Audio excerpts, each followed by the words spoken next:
پدغه مزاري در سره چوي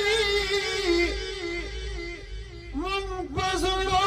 پورې ګنډلای هیوادا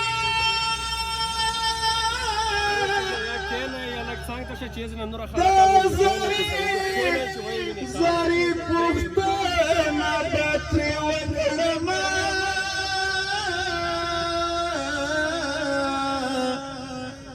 چاچی یو گوزار وشتلای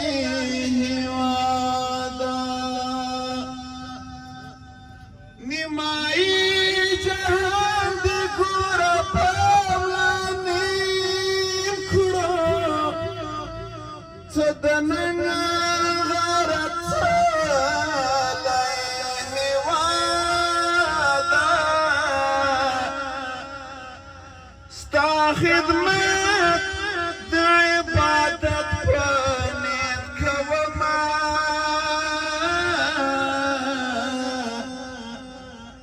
د عابد پزړه لیکلای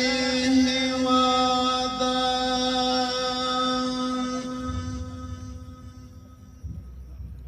قدرمن مسلمان ویل بني